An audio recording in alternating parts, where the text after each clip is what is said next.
Hello Year 6 and welcome to another instalment of our history topic, Cool Britannia.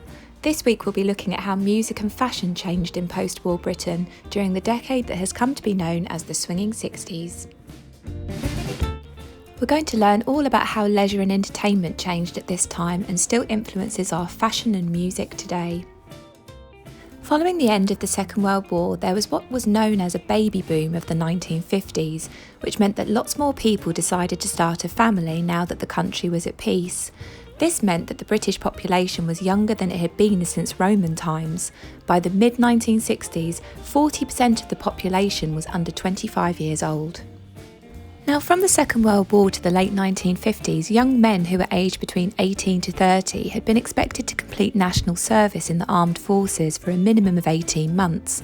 When this stopped in 1960, these young people had more freedom and fewer responsibilities than their parents' generation had before them.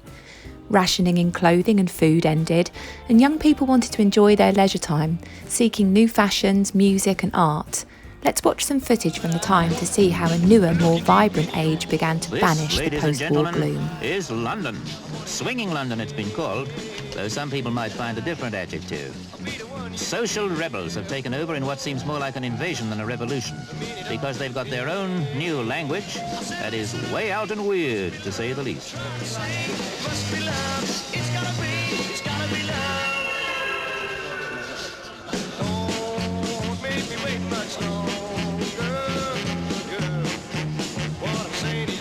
About the kids who have cocked a snook at almost everything a lot of folk hold dear. Remember, youth has always had a fight to assert its independence, and it's always had its excesses. But Teddy Boys seems traditional compared to this. Designer Mary Quant is just one of the breakaway generation who has now dreamed up a revolutionary approach to young cosmetics, which even department stores like Selfridges have taken up. Remember that this is big export business too, like the Beatles and the freaky fashions this young generation created to some horror. Remember, older generations had Oxford bags, bobbed hair, +4s, new looks. Intro magazine, the kids' own do-it-yourself answer to the squares in their midst, simply ferrets out what's happening and reports on the new youth scene, not only in London, but throughout the country. The new scene which seems so baffling is countrywide. And you can see it at Manchester's rallying point, the phonograph. Pop music and rock and roll is remembered as really taking off in the 1960s. Most young people owned radios and could listen to the new music to hit the charts whenever they wanted.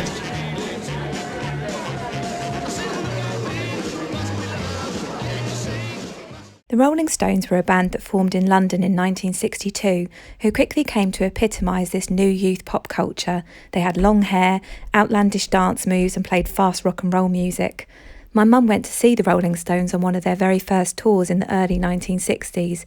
She's going to tell us about her memories of that night and how their music has still influenced her musical tastes to this date. One of my favourite bands in the 60s was the Rolling Stones. I was lucky enough to be able to see them in 1963. I was only 13 and I'd loved this band. They'd only been going about a year, but I hadn't managed to see much of them because there was no real pop music on the TV and there was no, of course, internet. And also, there was really no way of getting to buy, many records. You didn't have very much money. So when I heard they were coming to my town in Sunderland, I really wanted to go and see them. And Mum and Dad allowed me. So my friend and I, as soon as we knew the tickets were on sale, off we went and queued up with hundreds and hundreds of other people, mostly young girls like ourselves, until we got our tickets and couldn't wait until the night. And when we got there on the night, the crowds and the queues were really excited, very noisy, everybody excited and jumping up and down, waiting to see their band, hoping they might see them outside the theatre. It was actually a big cinema. When we got inside, the noise was stupendous. We saw lots of other bands that night who were just as good, but the Rolling Stones is who we came to see. And when they came on at the end of the night, the whole place erupted.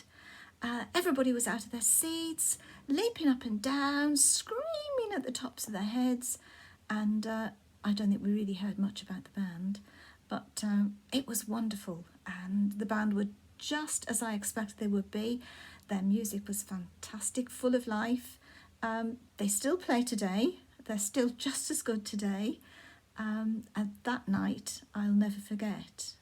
Up on the stage, Mick Jagger, the lead singer, was in very flamboyant clothes, which we didn't normally see in those days because it was still early 60s. There wasn't much modern teenage fashion around then.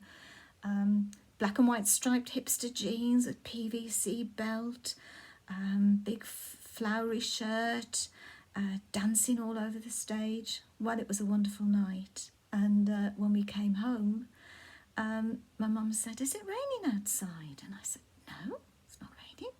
She said, "But your hair." And I had very long hair, and my hair was really wet, damp.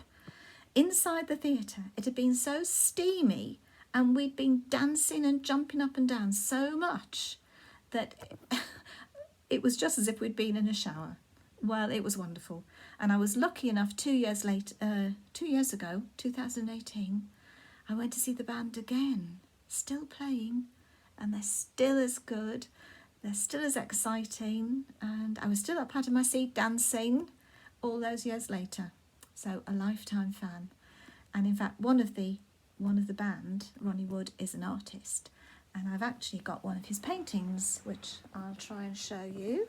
There he is, there.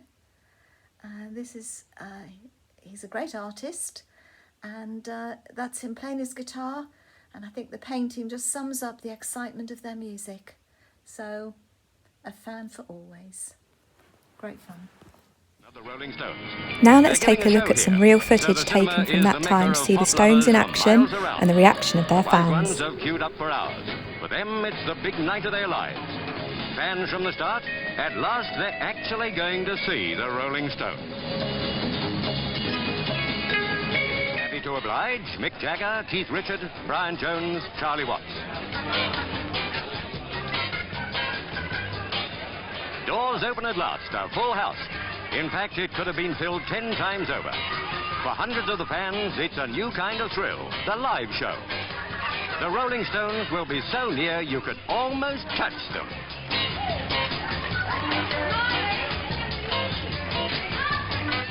A matter of seconds now, and they'll be on stage. And just listen to that audience.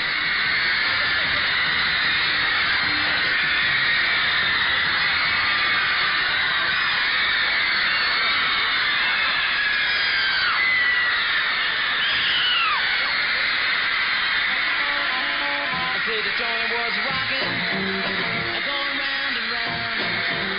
Yeah, reeling and rocking, what a crazy sound. And they never stopped rocking, till the moon went down. This sounds so sweet, I had to take me a turn. Right on my feet, I just had to burn. Started moving my feet,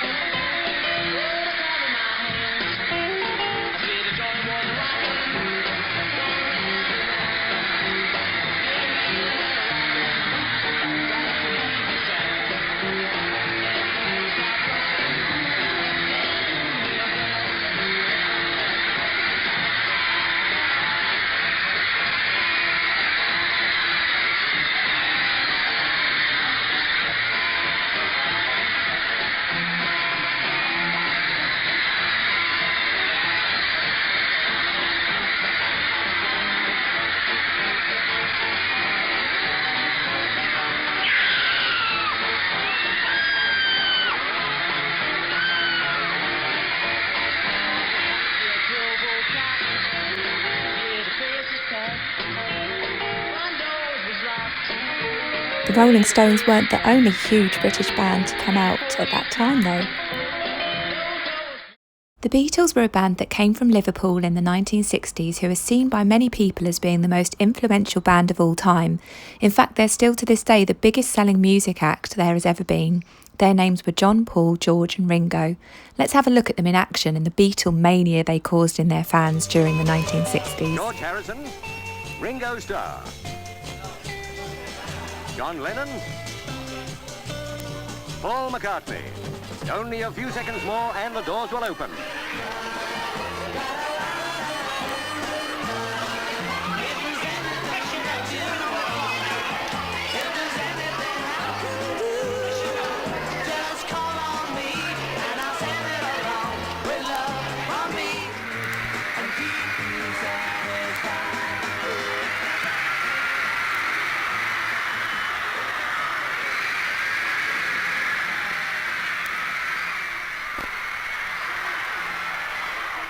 Well, she loves you.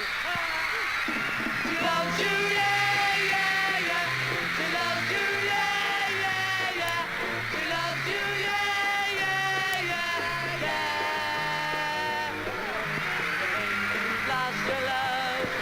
Well, I saw her yesterday. She's thinking of, and she told me what to say. She said she loves you, and you know that can't be bad. She loves you, and you know you should be glad. She said you can. She almost lost her mind. Now she says she knows you're not the hurt guy. She said she loves you, and you know that can't be bad. She loves you, and you know you should be glad. She loves you, yeah, yeah, yeah. She loves you, yeah, yeah, yeah. With a love like that, you know you should be glad. You know it's up to you. I think it's only fair. I can hurt you too. Apologize to her because she loves you, and you know that can't be bad. She loves you, and you know you should be glad. She loves you, yeah, yeah, yeah. She loves you, yeah, yeah, yeah. With a love like that, you know you should be glad. With a love like that, you know you should be glad. With a love like that, you know you should be glad. Yeah, yeah, yeah. Yeah, yeah, yeah, yeah. It looks absolutely crazy and would have caused a fair amount of shock to parents at the time, I imagine. Next we're going to hear from my mother-in-law Denise, who went to see the Beatles in Portsmouth on their tour in 1963, to hear her recollections of Beatlemania. It was, everybody wanted to see the Beatles. They were the in people to see. And it was amazing when they said they were coming to Portsmouth that we thought, oh my God, we have to go and see the Beatles. Doesn't matter what. So it was just, they were it at the time. They What had year been was it? 1963. So how old were you at the time when you went to 13 and a half. And what did your parents think about you heading off to go and see this band? I don't think my mother was very happy, but my father said, yes, I will. I think there was 3 of us that went, 3 girlfriends, and he said, as long as someone takes us and picks us up and we don't move from the spot where we're dropped off, we have to be there afterwards. I think they were fine. What was it like when you got to the Guildhall on the night when they were on? Absolutely packed. It was just full of screaming girls. And did you think you were going to be one of them? Yes. Yes. It was just manic, absolutely manic. We were standing in an orderly queue because in those days you didn't, run around with orderly queue, and we got in and I think we were sitting in the circle, so we found our seats. But it was just the excitement of it. The curtains were drawn across the stage, and it was just the excitement of it, actually going to see them live. And when they came on, how did everybody in the audience react? They just started screaming. The girls screamed a lot in those days. So they had no sort of scenery or backing or anything. It was just a stage, and they were standing on the stage with their amplifiers, and that was it. It was very bare. There was nothing. And once they started to sing, that was it, because you really couldn't hear them. You were just interested in screaming and, you know, and people were going mad. Who was your favourite Beatle? Paul. And why? I think because he was the best looking one. I thought he could sing particularly well. I don't think George Harrison was that as popular, and I don't think John Lennon was, and obviously Ringo definitely wasn't. No. So most of the girls were there screaming for Paul. It was for Paul, yes, definitely. And how did you feel once it was over when you came out with your friends? Couldn't talk properly. Too much screaming. Who'd you lost your voices? Yes. And next day when we went to school, you know, everybody was going, everybody was so excited about it. You know, if it hadn't been for our parents letting us go and my dad buying me the ticket, because I don't think the tickets were cheap. In those days they weren't cheap. It was just an experience, but it's such a long time ago now that it fades, you know. Yeah, it's over 50 years ago, but you still like the Beatles now, don't you? You're still a fan. Yes, I love their music. Yeah, I still love it now. But it was pretty basic then. You know, it was just them. Like nowadays, they have enhanced sounds, but it wasn't. It was just them playing the guitars and Ringo on the drums. That's all you needed. Yeah. Amazing. Thank you. Back in the 1960s, there was a popular TV programme called Jukebox Jury, where a panel of celebrity judges would give their verdict on all the new chart hits and rate them to see if they were going to be a hit or whether they were going to be a miss. That's in line with your task for this week. You've heard from two different people who were alive during the 1960s who were big music fans to hear what they thought of the Rolling Stones and the Beatles. Here's your task sheet for history this week that you'll find on the Google Drive, which just gives a brief synopsis of the things that we've watched in the video and asks you to find somebody in your family, a family friend or relative who was also alive during the 1960s, to see if you can interview them to find out what music they were really into and see if they can recommend some songs for you to go and listen to do your own Jukebox Jury activity. There's an interview sheet for you to fill in to do that. Now, if you don't have somebody to interview, that's okay, because you've heard the 2 interviews that I've done there, and I've put some links on to 5 Beatles songs that you could listen to do your own Jukebox Jury. So what you're going to do, if you have somebody to interview who can give you 5 recommendations, you're going to go onto YouTube and listen to the songs that they give. Or alternatively, you're going to click on the Beatles links and do the 5 that I've suggested. And you're going to fill in this sheet here, the Jukebox Jury sheet. You're going to write down the song titles, the artist, give them a score 1 to 5 if you thought they were a hit or a miss, and then just briefly tell us what each song was about. Do you like the band that you're listening to, and what's your overall verdict? Good luck with your history learning this week, Year 6, and see you soon.